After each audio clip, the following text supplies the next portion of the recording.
그릇 가져오라고 빨리! 우다 죽을 빡도를 했다고!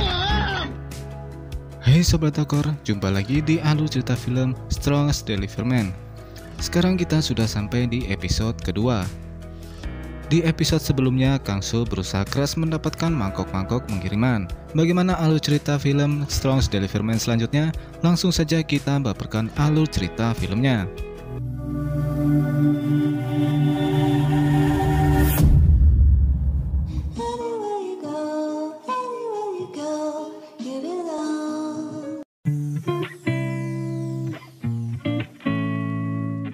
Setelah berusaha keras, akhirnya Gonggi menyerah pada Kang So yang bertekad mendapatkan mangkoknya. Namun, anak buah Gonggi tak terima dengan kekalahannya. 앞으로는 건들지 마라.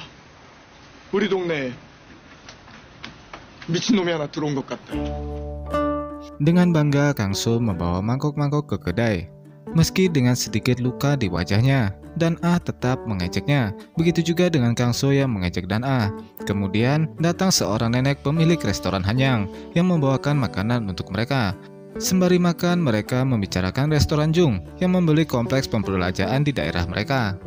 Tanpa sengaja, makanan yang Kang So ambil terpental mengenai baju Dan Ah, tepat di dadanya. Dengan panik, Kang So mencoba membersihkannya.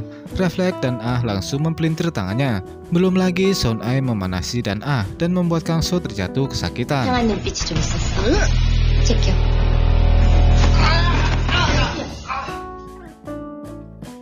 Ayah Jiyeon mendapat kabar dari pembantunya bahwa anaknya Jiyeon telah pulang ke rumah.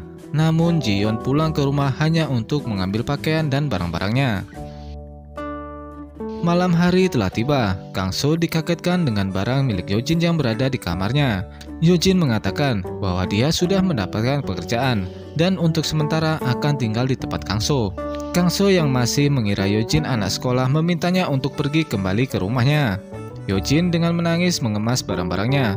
Tak sanggup melihat Yojin menangis, Kang So meminta Yojin kembali ke rumah dan melanjutkan sekolahnya.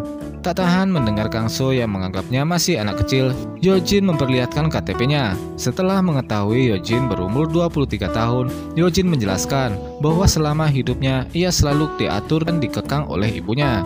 Yojin juga tak bisa meraih cita-citanya untuk menjadi guru TK. Bahkan untuk urusan jodoh, Yojin harus menerima dijodohkan oleh pilihan ibunya. Alasan itulah yang membuat Yojin pergi dari rumah. Tak bisa berkata apa-apa lagi, Kang So hanya bisa pasrah menunggu Yojin mendapatkan tempat tinggal yang baru. Pagi hari, Dan Ah sudah bekerja di sebuah tempat pembelajaran bahasa.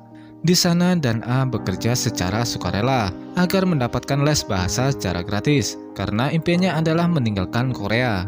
Tak lama setelah selesai, Dan Ah mendapat telepon dari ibunya yang meminta uang untuk biaya kuliah adiknya.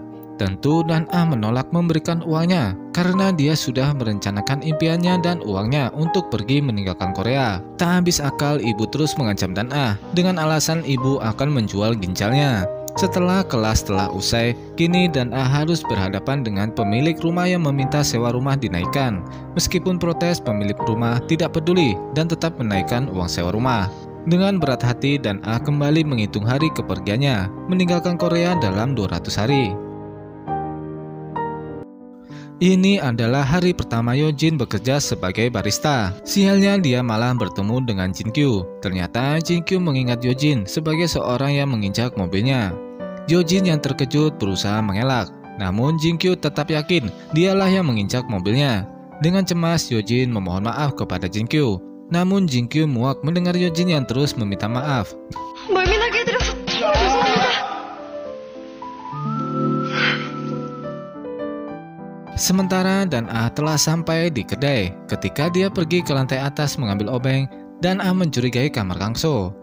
Ketika Dan Ah membuka kamar Kang So, dia terkejut melihat kamar Kang So yang seperti kamar perempuan. Seketika Dan Ah menduga bahwa Kang So adalah simel atau banci kaleng.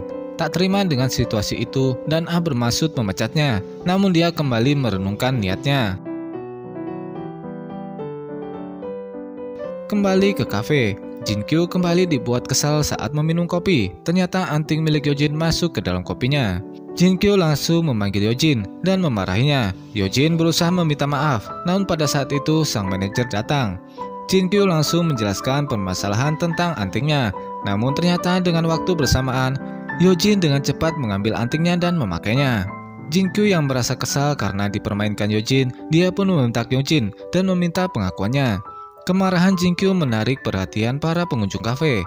Pada akhirnya Yojin mengakui kesalahannya sampai menangis. Sang manajer yang mendengar pengakuan Yojin merasa kesal terhadap perilaku Jin-kyu yang merendahkan karyawannya.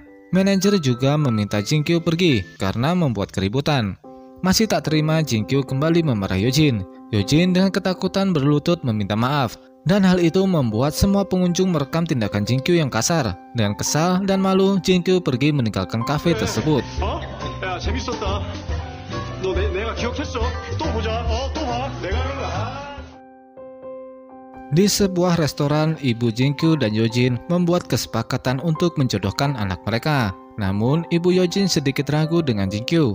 Tetap saja ibu Yojin menginginkan Jin-kyu karena harta warisan dari perusahaan ayah Jin-kyu. Terlihat Dan-a dan Kang-so sedang menempelkan selebaran kedai mereka. Dan-a yang salah paham dengan kamar Kang-so mencoba bersikap baik dan berjanji akan menjaga rahasianya. Namun Kang-so tak mengerti dengan maksud Dan-a. Ketika Dan-a mengatakan bahwa dirinya melihat banyak pakaian wanita di kamarnya, Kang-so terkejut dan mencoba menjelaskannya. Namun Dan-a tak peduli dan tetap pada pemikirannya yang mengira Kang-so adalah banci kaleng. 한다고 생각해. 비밀 넣어놓는 그.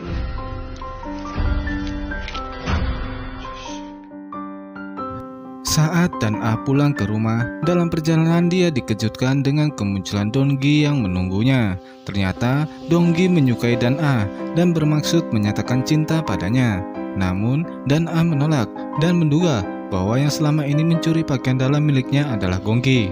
Merasa kesal, Dan-a langsung menghajar Gong-gi. Cukup sulit mengingat Gong-gi juga jago bela diri.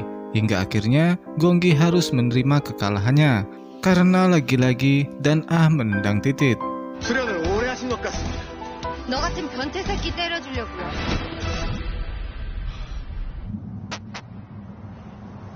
이런.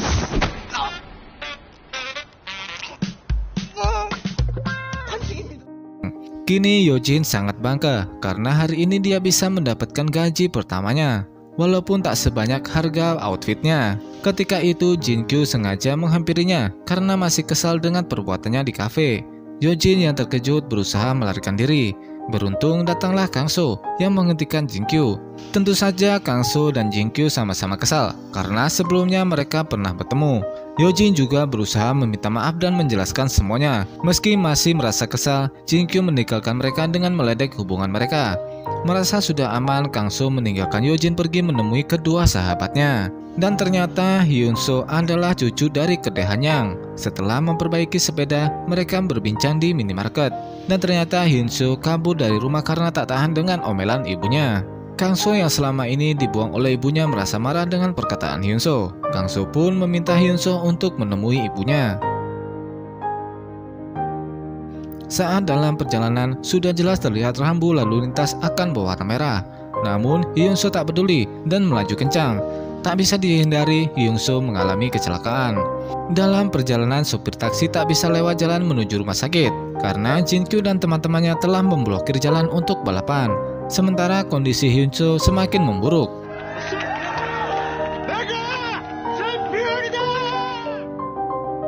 Esok harinya Jin-kyu harus menghadapi masalah karena ayah mengetahui perbuatan Jin-kyu yang bisa membuat nama ayah dan perusahaannya tercemar.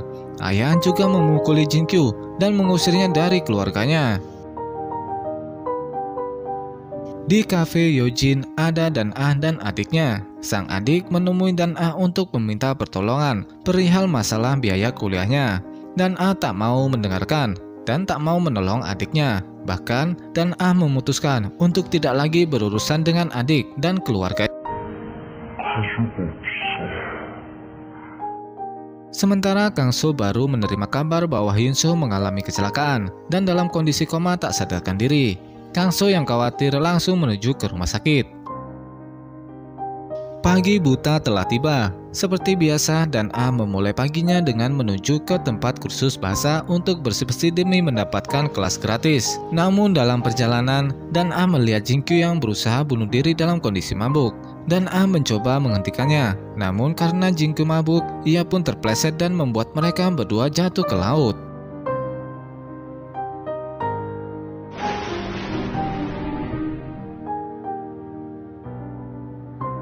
Ternyata dulu dan Ah juga ingin bunuh diri karena keluarga dan Ah terlibat hutang pada rentenir, dan Ah yang jago bela diri menyelamatkan keluarga dari amukan para rentenir, dan Ah juga berjanji akan membayar hutang-hutang keluarganya. Sejak saat itu, dan Ah memutuskan untuk pergi dari rumah dan tak ingin hidup seperti ibunya. Bagaikan takdir, ternyata dan Ah dan Kang So berada dalam satu kereta yang sama dan memulai kehidupan mandiri bersama di tempat yang berbeda. Episode 2 yang sangat luar biasa. Penulis Lee Jung memberikan kedalaman untuk masing-masing karakter utama. Episode ini berfokus pada keputusan dan Ah dalam menanggung hutang keluarga dan keterasingannya dari mereka. Fakta bahwa dan Ah kabur dari keluarganya dan Kang So melarikan diri dari kota asalnya berada di kereta yang sama ke Seoul adalah kesempurnaan. Kang So harus tetap diam tentang teman sekamar rahasianya. Kang So mencoba untuk mengusir Jion, tetapi air matanya tidak membuatnya keluar dan dia mengalah untuk membiarkannya tinggal. Kang So dengan tepat mengingatkan temannya Byung So bahwa memiliki ibu yang suka mengomel lebih baik daripada tidak memiliki ibu. Lee dan Ah memiliki hutang besar yang harus dibayar, yang mendorongnya fokus untuk mendapatkan uang dan penghinaannya terhadap keluarganya. Seperti biasa, hutang adalah klis dari K-drama. Tapi sang penulis menggunakan hutang ini untuk membentuk dan Ah menjadi siapa dia berkembang dan apa dasar keinginannya untuk meninggalkan Korea. Kesediaannya untuk menarik Jin-kyu dari ambang bunuh diri sangat mengagumkan.